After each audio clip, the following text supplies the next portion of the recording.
कि बिहार के धरती पूछत या कब तक डूबी किसान, कि बिहार के धरती पूछत या कब तक डूबी किसान, बाढ़ में घर खेत बहे कहाँ गए सरकार के ध्यान।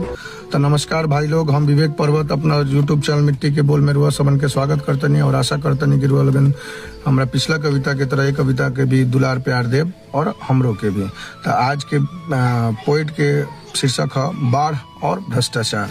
पहल का लाइन है भाई कि बिहार के धरती पूछत या कब तक डूबी किसान, कि बिहार के धरती पूछत या कब तक डूबी किसान, आ बाढ़ में घर खेत बहे कहाँ गए सरकार के ध्यान।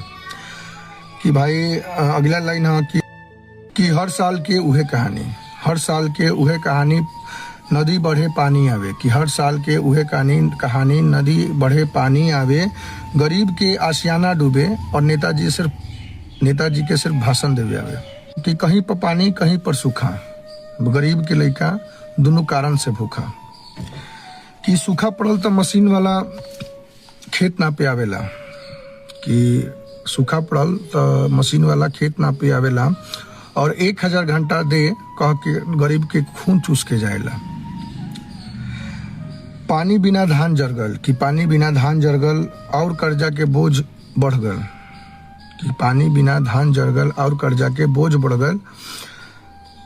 अब बिजली बोरिंग के बिल देख के किसान के तो सांस अटक गए। कि कागजे पर बांध मजबूत बने, कि कागजे पर बांध मजबूत बने, कागजे पर राहत आवे, कि कागजे पर बांध मजबूत बने, कागजे पर राहत आवे। जमीनी सच जब जनता पूछे तो फाइल कहीं पर खो जाए। कि भरत तिवारी ये पूछलन, कि भरत तिवारी ये पूछलन गैलन अब उ जान से, कि गैलन अब उ जान से। आ सब कोई अपना काम में लागल, कि सब कोई अब अपना काम में लागल आ उतरल अब सबके ध्यान से। कि जवन नाव पर बैठल गरीब, कि जवन नाव पर बैठल गरीब ओमे भी भ्रष्टाचार मिलल, कि जवन नाव पर बैठल गरीब ओमे भी भ्रष्टाचार मिलल। आ राशन के बोरी रास्ता में, कि राशन के बोरी रास्ता में तब कौना के घर त्योहार खिलल, कि तब कौना के घर त्योहार खिलल। ये हम पूछे के चाहते नहीं। और बाढ़ तब प्राकृतिक के देन है तो एमे गलती के कर है, कि बाढ़ तब प्राकृतिक के देन है तो एमे गलती के कर है। आ जनता के हक जौन खैलक, कि जनता के हक जौन खैलक वो गलती ना बेमानी है। बच्चा भूखल माँ के आँख नम, कि बच्चा भूखल माँ के आँख नम, किसान खड़ा बा पानी में, कि बच्चा भूखल माँ के आँख नम, किसान खड़ा बा पानी में। और साहेब के तस्वीर, कि और साहेब के तस्वीर छपल और राहत आयल उनकरे कहानी में। अब जनता चुप ना बैठी, कि अब जनता चुप ना बैठी हर पैसा के हिसाब करे, कि अब जनता चुप ना बैठी हर पैसा के हिसाब करी।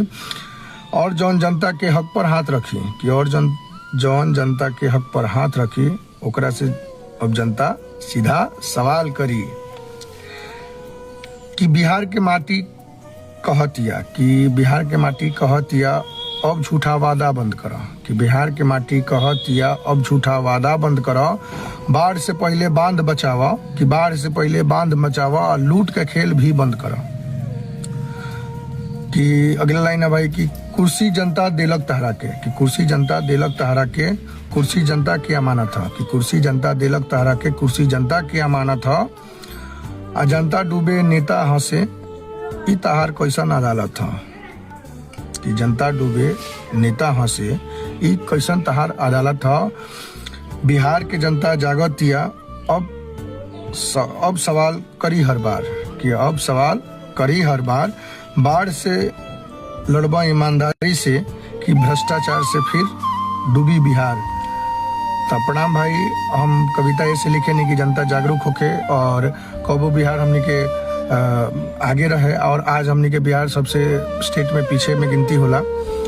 एकर कारण हमने के बाकी हमने के जागरूक नहीं किसान। हम चाहते नहीं कि हमारा बोल से जातिवाद हटे और सब कोई मिल के बिहार के आगे बढ़ावल जाओ और बिहार के हमने के नंबर 1 पर ले जाल जाओ।